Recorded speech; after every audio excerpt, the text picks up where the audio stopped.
Time up. Deep right field. Down the line it goes. Castellanos is out of room. It's out of room. Runner goes. 3-2 pitch hit down the line. Is it fair? It is a fair ball. Into the corner. Off and running. Chu. Yu Chang around third. He's going to score easily. And into second. Hit hard. Hit deep. Up and out. Goes Amed Rosario. And there's a fly ball. Left field. It's deep. It's up. It's gone to the porch. Deep left center field, it is gone to Souvenir City. Good afternoon, ladies and gentlemen, and welcome to another episode of the Guardians of the CLE podcast. I'm joined as always by our co-host Melanie Kirby. I'm your host, Maxwell Goldstein, and today we're joined by the host of All Things Cavalier, Brandon Lewis. Thanks for joining us tonight, Brandon. But last week, we finally covered our bullpen section of our lineup. I mean, for the last couple of weeks, not too much baseball going on. We're in the middle of this lockout, so we went catcher all the way through our infield, all the way through the pitching, starting rotation, back end of the bullpen, front end, whatever it may be. But now we've landed on an episode where we're strictly just going to be talking about the MLB Lockout because that's what everybody's focusing on anyway. So without further ado, Mel, I'm going to pass it off to you. Let all of our listeners know about what's going on with the lockout right now. All right. Yeah, Brandon, thanks for joining us this week. I'm excited to get into this. Before we get started, we'll just start off with something a little light. I know people are looking for, some more upbeat news with this lockout kind of going at a snail's pace right now. So I have some player updates. One of our favorite segments, and Bo Naylor, who is the younger brother of Josh Naylor. It was his 22nd birthday yesterday. So Josh Naylor had a nice little shout out to his little brother. As we've mentioned on past episodes, Zach Plesac is still waiting patiently in Arizona for spring training to start. And he was taking a break from his workouts to kind of explore the Arizona scenery and skylines with his lady friend out there. And Jose Ramirez has been sharing a lot of photos on IG of some flashy cars he's been buying and riding in. And then recently he hopped on a plane. So where is Jose Ramirez going? Is this lockout close to ending? Is he getting his international travel stuff out of the way so he can be ready to go for spring training? One can only hope that is right around the corner. And then more players missing baseball. Tristan McKenzie shared on Twitter that some baseball would hit right now. And we agree, Tristan. We definitely agree. This slow time in the sports season has always historically been filled with pitchers and catchers reporting to spring training. So this has just been kind of weird after the All-Star break in the NBA. We at least have some spring training games or something to look forward to. And it's really just, some college basketball here and there. But old friend alert, Francisco Lindor is one of the players in Jupiter, Florida for this week of CBA negotiations. But before he took off to Florida, he shared the most adorable video on his Instagram of his daughter pointing at a shirt that he was on and saying Papa over and over again. And kids just get me. For some reason, it was just so adorable to me. But yeah, so Miles Straw also 5 days ago sharing he's ready to go. He's been ready to go for about 2 months since he shared that photo crashing into the wall at Progressive Field. He's definitely ready to get back out there. But yeah, as I mentioned, we got this lockout going on. So they're meeting down in Jupiter, Florida. They've had 2 days of negotiations so far, which obviously we're going to get into a ton of detail. We're going to get into a ton of detail the rest of this episode, but it's important to note that Major League Baseball did set a deadline of February 28th to try to hammer out a deal in order for the regular season to start on time. So they officially canceled spring training games up until at least the first week of March, I think March 5th. So that's why they've agreed to meet every day to try to hammer this out. But it's been slow, but productive. Newsday's Tim Healy said talks were wide-ranging and productive thus far. I know people are only going to see the little, kind of baby steps in progress that they've made, but I think the important part is that they're sitting down and they're talking. So I think it's important to kind of take in these little wins so far. What are your guys' thoughts? So before we kind of just get into the details of it. Yeah, I have been very vocal, as you guys know, on social media, over the last, I would say, a couple months, really, prior to the lockout even starting. I think we all kind of saw this coming, right? Just because of the way the negotiations went down during the summer of COVID. They couldn't even agree on a proposal that could have meant that baseball could have started in May or June. They could have added the sport all to themselves when the NBA was trying to lock in their bubble, and obviously the NHL was trying to lock in their bubble.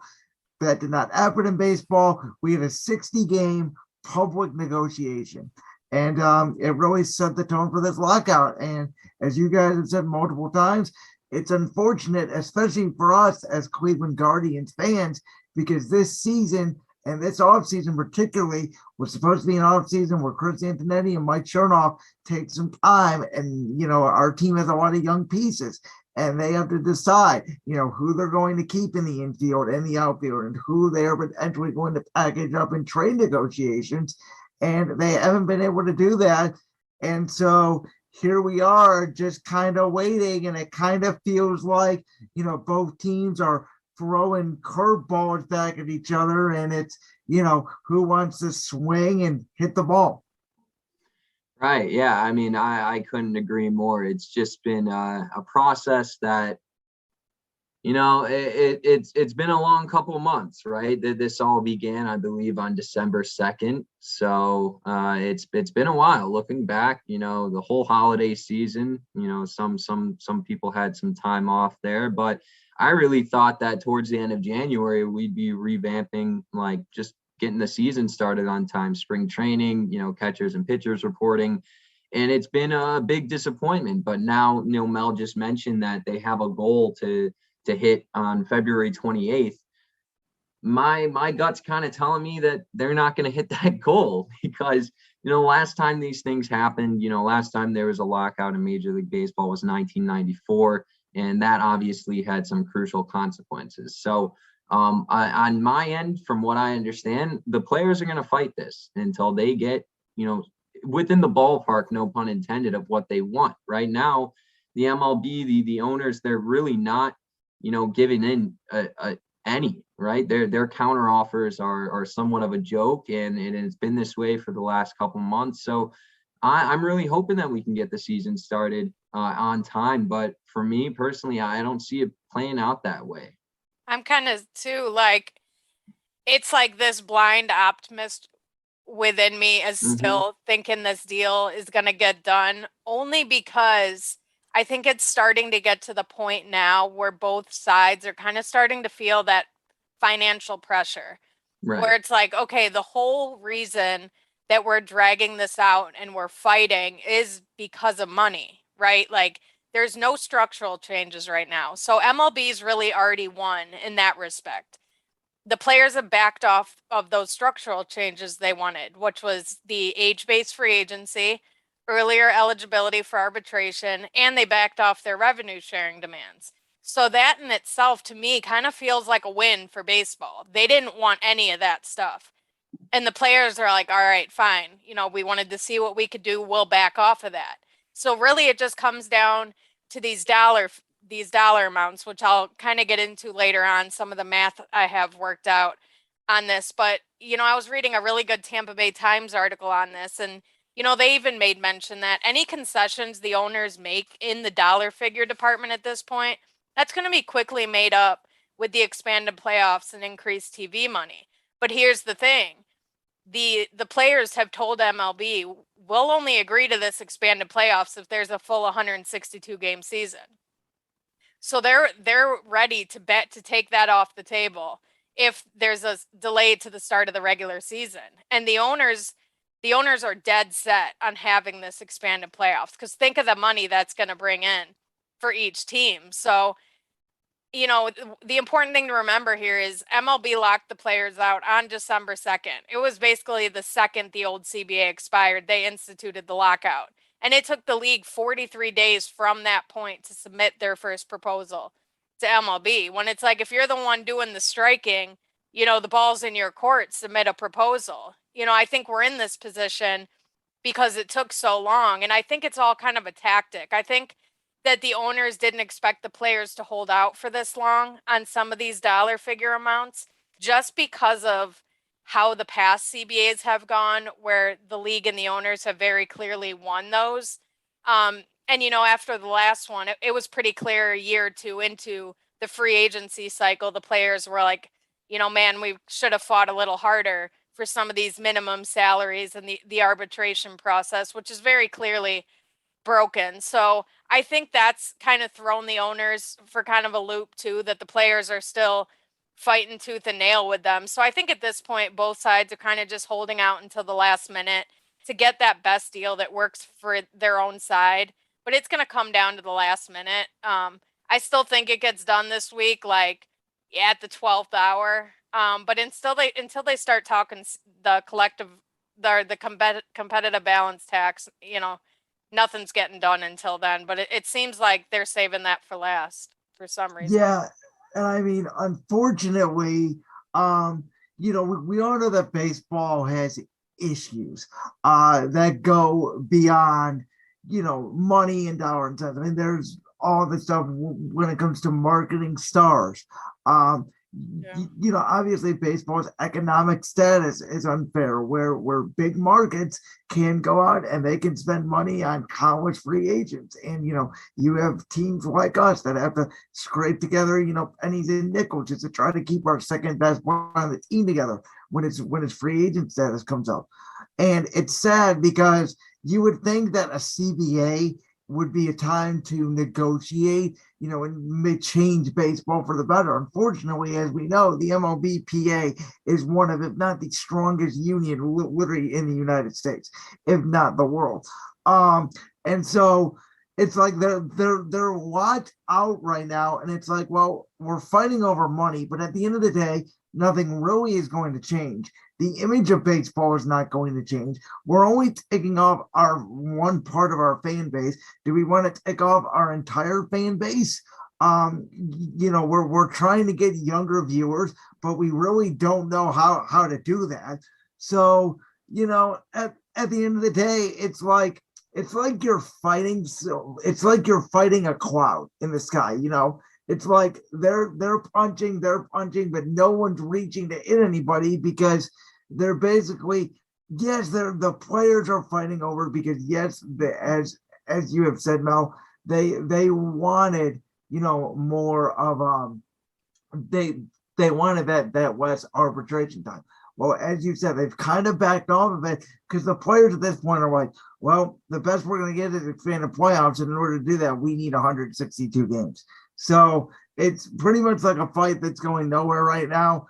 I am on Max's side. Unfortunately, I don't think it's going to get done. I wish it's going to get done, but at this point, I think we're in for probably at least a month delay to the season, if I had to guess.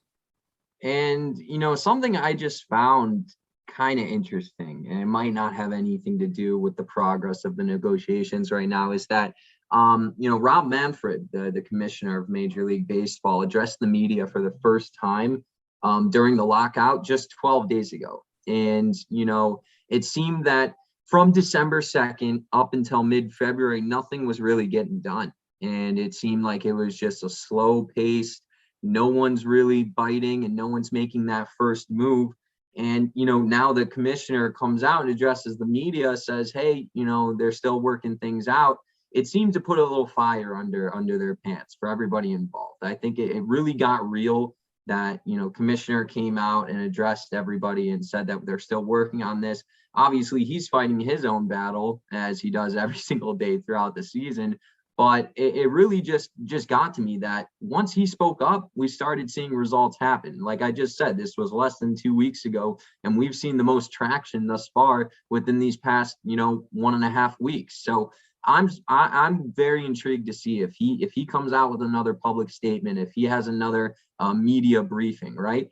If this just gets put to a stop within the next following days after it. So I mean, we'll just have to see what happens. I really hope it does start on time, just like you were saying, Brandon. I don't think it will, but something inside me, like Mel was saying, that blind optimism, just the excitement that we've been previewing throughout this existence of the podcast. We're on our 13th episode here for 13 weeks now. We've been gearing up and revving up for this season to start, and we're sort of still at step number one of these negotiations. Obviously, there's been tons of progress here, but just not enough. And I'm willing to, I'm intrigued to see who's willing to cave first, because it's not going to end in a mutual agreement. I think that's something that we can all agree upon. It's just going to be who's going to fold. And also, like, there's always the option that remains too, that baseball could lift the lockout and they would play under the old CBA while the new deal is still being negotiated. The owners have seemed unwilling to do that at this point. So I like what you said, that like this hasn't all been a waste of time, because there are things that they have agreed on up to this point, and both sides have made minor concessions. So as far as the players' side, like I said, they gave up the age-based free agency, the earlier eligibility for arbitration, and those revenue sharing demands. MLB has also did away with the Super Twos. They wanted to do away with that. They've, for the moment, this could always change, but for the moment, they've given up their demand to kind of control and trim the minor leagues and kind of have those fringe guys play in the independent league. They gave up on that for now as kind of a good faith showing to the players. And also recently, they have also withdrew limiting options to 5. We'll, like Tristan McKenzie went back and forth. The owners want to limit that, how many times you can, bring a guy up and down. And that was kind of recently. But also they've kind of, so far they've agreed on kind of like the in-game stuff, right? So both sides have agreed to the universal DH. Both sides have agreed to some form of a draft lottery. They're still hammering out how many teams, but they're each giving one a day. So at this pace, they're going to meet in the middle on the draft lottery on Thursday. So that'll be out of the way. It'll probably be at 4 or 5 teams. The top, 5 picks will be in a draft lottery. And also wearing jersey patches on the uniforms for marketing, for, again, more money for the owners. And the players have said, we will wear these. We will put these on. That brings in more money for you. Please just raise our minimum salary. Yeah, the universal DH is good. More jobs. At least in my opinion. I know there are people out there that believe, traditionally in baseball, the American League, team comes to a National League park, you should play under their rules, and vice versa. You're right, Mel. Obviously the universal DH will open up, at least 15 new jobs because the National League is going to add an extra hitter. It's just, I have a lot to say, as you guys know, on our lovely, and I'm using this in air quotes if you are listening to this on the audio version, our lovely Commissioner Rob Manfred, who I have ripped in various mediums, whether it was on my local student radio station in college, whether it has been in articles here for Believe When Media. I think baseball's biggest issue right now, and I'm saying this, that it will not be addressed no matter what happens in this lockout, because their biggest issue right now is messaging. They think that by speeding up the game, and by, Manfred thinks by speeding up the game and changing all these rules and, trying out all these different metrics in the minor leagues, whether it's the robot umpire, or, the pitching clock, which they try to institute, or, anything like that. That's not the problem with baseball. every sport is different. As I've said this multiple times, football has a different pace than basketball. Basketball has a different pace than hockey. Baseball was designed and to be a slower sport. And you know what? Guess what? These changes that they have made to try to improve the fan base and try to get people more up about baseball, it's actually slowing the game down. The games are taking longer now. And if you go to a Guardians game, or I guess whatever, back in the past, the Indians, like I did last summer, I went to 3 games. Every single game I went to, it didn't matter if the score was 10-9 or 2-1 or 10-0. If it's not for the first 6 innings, the majority of fans, young and old, are on their phones doing something else or having a different conversation with somebody else. It doesn't matter. So this notion that like, oh yeah, we're gonna fix everything and this lockout's gonna be great and baseball's gonna be back and everybody's gonna be happy. It's like, no, there are still issues that need to be addressed with the sport. And unfortunately, the real issues are really not the ones, besides the universal DH, in my opinion, that have been involved in the lockout. It's been a lot of, off the diamond, so to speak, conversations where, yes, there were issues that need to be addressed there, but the most complaints about baseball are mostly the on-field product. Yeah, I like what you said there. Obviously growing up, being a big baseball fan, I've seen, over the years, as the seasons have progressed, as I've gotten older, it's become less and less of a popular sport up until, like you mentioned, last bit of the season when the playoffs start going along, or, people start queuing into games when it's late innings, close score, right? So, I mean, to me, it's kind of just disappointing that, after all of these years, they can't get it right. They can't get the sport back on track. I know for, guys like us that are on this podcast here, it doesn't matter how we're watching it as long as we're watching it, right? So, whether they change the rules or not, whether it's a doubleheader 7-inning games, whether it's a put a man on second in the extra innings, that might drive us up a wall. But at least we're watching, and at least we're watching things that are being recorded statistically, analytically, for years to come, and to look back on and just have memories like that. I'd trade it all, throw in all the rules you want. I just want to watch my team again. I want to watch the guys across the league compete, and I want to watch younger players get an opportunity. So that's all it comes down to for me. And I think with this whole lockout, at a time when the sport's kind of on life support, as it already is, by many of the reasons you and Brandon just shared, I've seen so much on Twitter of this millionaires versus billionaires debate. And while I empathize with that sentiment, that's really not the case. There, of course, is that the Max Scherzers of the world, like that top 1%. Yeah, they're signing $300 million contracts. But I think the biggest part of this lockout specifically is getting these younger guys, paid a lot earlier. It's really the only free agency system where you have 5-6 years of service time before you even hit free agency. And with baseball, it's not like football in the NBA where you're entering the highest level at 20, 21 years old. You're about what? If you're lucky, 23, maybe, more likely 24, yeah, these 25. guys are like 25, 26, 27 probably, once they go through the system and get to that free agency status. Yeah, so then by the time they've accrued enough service time to hit free agency, teams see them as exiting their prime. Oh, look at Jose Ramirez. There's going to be teams like, oh, he's almost 30 years old. He's exiting his prime now. But here Jose is as a free agent, and he signed a super team-friendly contract early on with the Indians.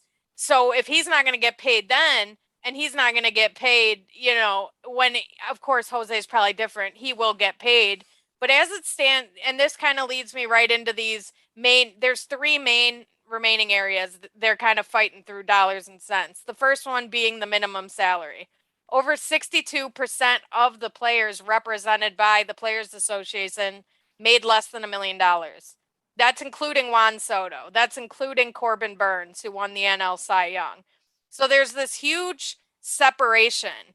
These guys should be paid sooner. Currently, the minimum salary is $570,500. The players want $775 with a boost up to $875 by 2026, which seems like a lot. But when you factor in the increased TV revenue and just how the value of a team goes up over the years, that's what the players are kind of factoring in there. But the Tampa Bay Times broke down the math, kind of talking about the Royals, but it really goes for any team with a payroll under 70 million. So if we just kind of stick it right in the middle, let's say the minimum salary for a player was $800,000. These smaller market teams are really the teams that have more of those minimum salary type of guys. They're not going out. The Guardians aren't going out and signing Juan Soto to a $350 million deal. That would only be about a 5% overall payroll increase to teams with a payroll under $70 million. And that's, you do the math, that's even less of an increase for the teams with higher payrolls. So when you spread it out over time like that, when you talk about the value of these teams, I know they all want to say they lost money during COVID, but the numbers don't really support that. It's much more lucrative to own a sports team than Rob Manfred, wants people to believe. They can afford this minor increase, in my opinion. For sure they can. And and then I'm sorry, Max, and then I'll let you go. But the frustrating thing is like they're saying they're like, oh, we lost money during COVID. Well, as I told you guys, off the air before we started this, well, what about all of the beat reporters? And what about all of the concession people? What about all those people that legit depend on that for their job, and they're the ones actually losing the money, because if we're in a lockout right now, we don't start the season in time, they're not going to get paid at all, and they're not billionaires. A lot of those, that's their primary job, to get paid to work the ball club. So again, it's not just the owners and players negotiating, it's not just the fans either. It's like everybody involved in baseball, from the maintenance crew to everybody that runs the stadium, the ballparks. These guys are involved in it too. And so for baseball to say, like Mo said, we lost money during COVID. Well, with the expanded playoffs and stuff like that, they're gonna make it up in no time, and by the way, probably make even more than what they lost immediately, because as we know, the freaking Yankees radio contract is bigger than the Guardians TV contract. Yeah, I mean, and it's kind of just, it's silly to me when somebody says that like they can't afford it. What team is founded and funded and sponsored? All this money gets poured into them in their early stages, and then what? They fall flat. You have to sell the team at that point, but they're not selling these teams. They're just having these negotiations until somebody folds. And it just, at some point, I want the commissioner to stand up and say it's enough. I want him to support the players more than, the owners. And both he works for the owners. That's what sucks. I know he works for the owners, but he manages, in a way, that's in quotations too. He manages the players and what they do on the field. Right. So it's kind of like, I don't see him going anywhere. He's not getting the hook on his job, but you're going to find, like you just mentioned, not everybody involved in a team is seen on the field. You have the guys who do the analytics, the scouting, the beat reporting, right? You have those guys in the concessions. You have the media teams and the outreach and branding, right? These guys all rely on the season starting on time. And right now it's not looking pretty at all. And it's a shame that, this hasn't happened since 1994. This is the year it lands on. But, it kind of just, it'll be interesting to see if this is going to pick up next year or in the middle of the season again, or who knows when the next time we're going to face a lockout like this is. But we can all agreeingly say that it has not been a splendid time whatsoever. And it's become increasingly frustrating. Yeah. And these last two are going to be kind of the big sticklers, the pre-arb bonus pool and the competitive balance tax, that luxury tax threshold. Those are the two where they're seemingly the furthest apart. And I kind of broke down this pre-arb bonus pool. So this is like, they want to do kind of a war-based system. So obviously they're still trying to agree on the number of players that would be involved in this pre-arbitration bonus pool. So it would be like the top X amount of players according to WAR get this money pre-arbitration. So that's a way to get the younger guys who are performing at an all-star level, a Corbin Burns type of guy who's making under $1 million, a way to get them some money in a way of like performance bonuses, or, you know, a way to get them paid that's not necessarily hampering a team. So currently, as it stands, the players want $115 million to 155 players. That's $766,666 per player in that bonus pool, right? And the owners are only offering $20 million to 30 players, the top 30 players. That breaks down to be 666,666, creepy number, per player. So really, per player, they're $100,000 off. But there's this big discrepancy because the players want 125 more players in the system than baseball does. So doing the math, I graduated college, but I'm definitely no math major. But this seems simple enough to me. A middle ground here would be something like $70 million to 100 players. That's $700,000 per player. Each side's really only given up $34,000 here. But that's a way to get one of these big sticking points out of the way so they can solely focus on what we're going to talk about next, which is that CBD tax. Yeah, I think the most frustrating part about the whole money negotiation thing is, the players have had their number that they want, and the owners have had their number that they want. And it seems like, they're willing to move a little bit, but they're not willing to meet totally in the middle. Like, it's a basic negotiation. I've always compared it to, like, when you like buy and sell houses. If a house is priced at 500,000, you think the house is worth 400,000. Okay, we meet in the middle, 450. I know it's not that simple, but like, that's how you negotiate things. And it just seems like these guys are like, no, this is my number, and whoever blinks first. Yeah, I mean, it's something that I've repeated, countless times throughout the last couple of weeks. It's just who's going to fold first. I really wish there was some sort of mutual agreement they can come to, and maybe when this all surfaces, sometime from now, I don't know if there's going to be a documentary put together. I don't know how much longer this lockout's going to take, but I've watched some videos of in history of the NFL locking out and the NBA during their process. And it's like, things come out, and, it can definitely be pretty damning to the, everybody involved. And that's not, what we want here. We don't want to put the sport in the can. We just want to get back out there, do what, our fans love, do what we love doing, which, for us three would be covering our teams and the league. And then, for all the players too, they have families, they have lives, and this is their livelihood.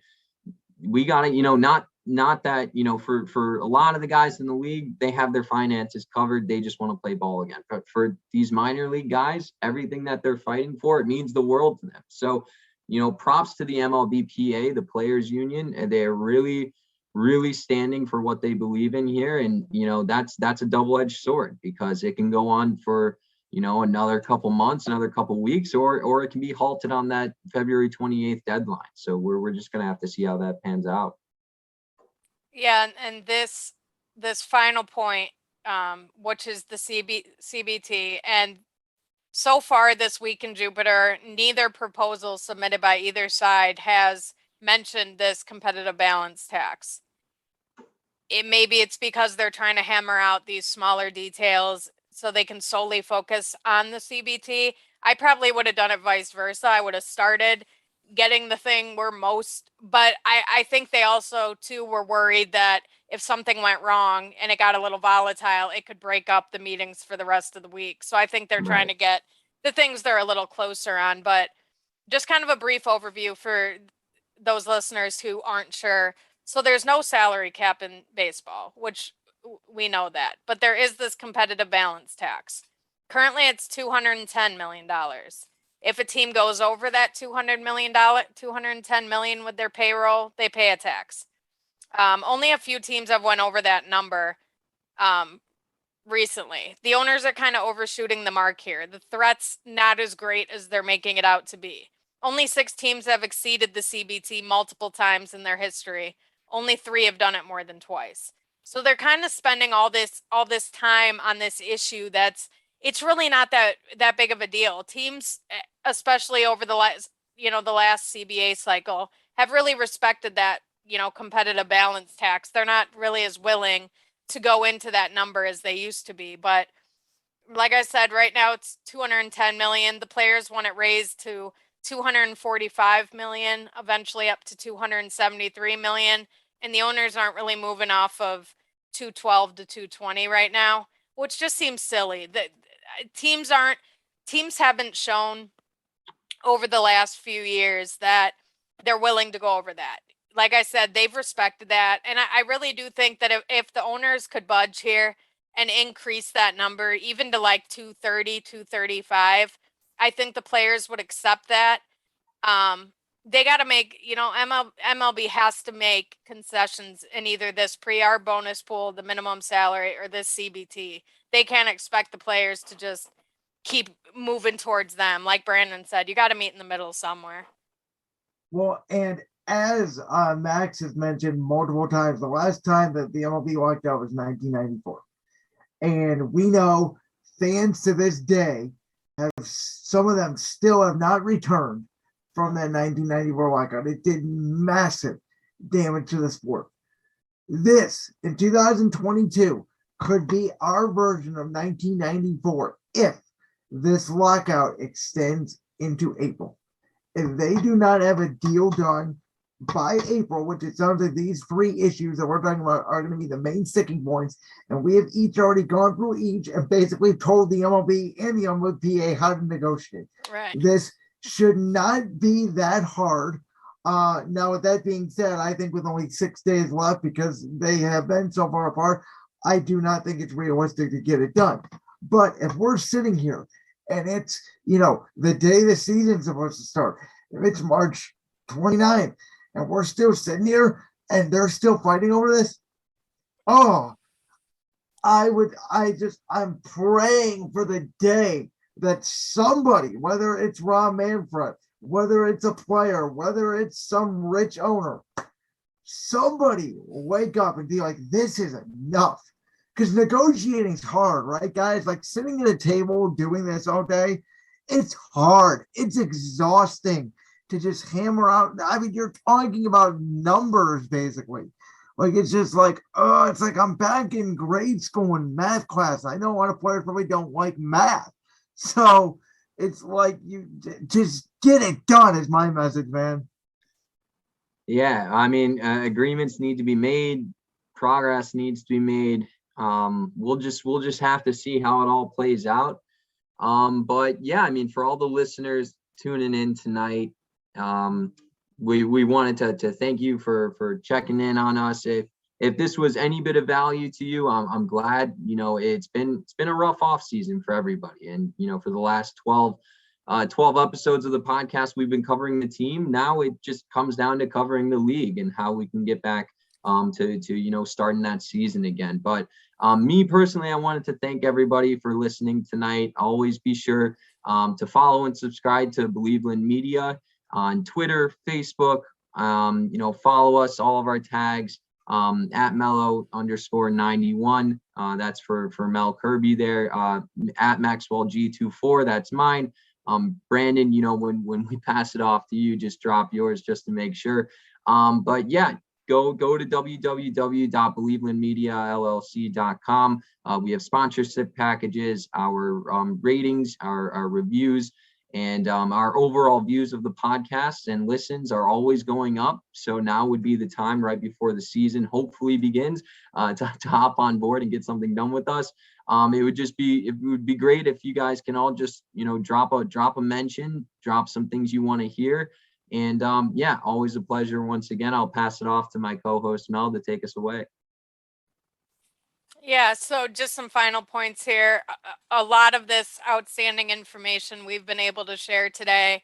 If this interested you, if this gave you some information you didn't previously have about the lockout, head over to Twitter, give Evan Drelich a follow, Chelsea Janis, Jeff Passan, and Jesse Rogers. Kind of a late breaking news here too that just came across my phone. Apparently the league once again requested mediation that once again the players said no to. The players want it done at the table, and for some reason MLB is just running to a mediator, wanting the mediator to get it done. So that's another issue we got going. Just a few final points. 23 out of 30 owners have to agree to ratify this, to agree to this deal, to get this done. So all it takes is a few owners who don't agree to hold this whole thing up. So again, the blind optimist in me thinks this gets done. I think it'll either be late Friday or, real late Sunday at the very last minute. Don't expect much up until then. The progress is going to continue to be slow and incremental. The bottom line's simple. No one benefits from losing regular season games. And what scares me too is if this gets past the point of February 28th and we miss some regular season games, they're going to be right back to square one because the players are going to withdraw the expanded postseason off the table, and it's going to be a huge mess. So if we don't have it by opening day, we're in for some trouble because it's going to get nasty after that. So once again, give those outstanding beat writers who cover the lockout a follow. They do an excellent job staying tapped into all these negotiations down in Jupiter, Florida. They're going to be meeting every single day this week, trying to hammer this out. So we're going to keep you up to date. Like Max said, be sure to follow us on Twitter for all the updates. Our numbers have been trending upwards. We broke a show record last week for downloads. We want to thank everybody for listening. We're just getting started here with the season, like Max said, hopefully beginning. And I wanted to thank our special guest, Brandon Lewis, for joining us tonight. Brandon, you have anything you want to add before we head out? Well, first of all, thank you guys so much for giving me an opportunity to talk about a sport other than basketball. It is a great pleasure. I know that we are going to be having on a ton of guests over on the All Things Cavs podcast soon. Make sure to follow that podcast on Twitter at All Things Cavs. You can follow me on Twitter at Brandon Lewis _7. And yeah, guys, thank you so much. And if all you baseball podcast listeners are sick of hearing about lockout talk, and if you want to hear about a sport that is not in a lockout right now and a team that is doing really well, make sure to come over and check out All Things Cavs, because me and Joey Schneider, we have a lot of things to get to. Cavs season's been more amazing than I would have ever thought, and I'm hoping when baseball gets back, the Guardians can also have a season to remember. Yes, the Cavs are a lot more fun than talking about the lockout. So once you finish this episode, head over and give All Things Cavs a listen. The guys over there do a great job. I think I'm going to be appearing on there shortly. I don't want to give away too much information. So just make sure to give them a listen. Keep on the lookout. Everybody stay safe, stay healthy, and we will see you next week with hopefully good news that a deal has been reached. Keep your fingers crossed. Say your prayers that they can come together and get some common sense. So, all right, everybody, have a good week.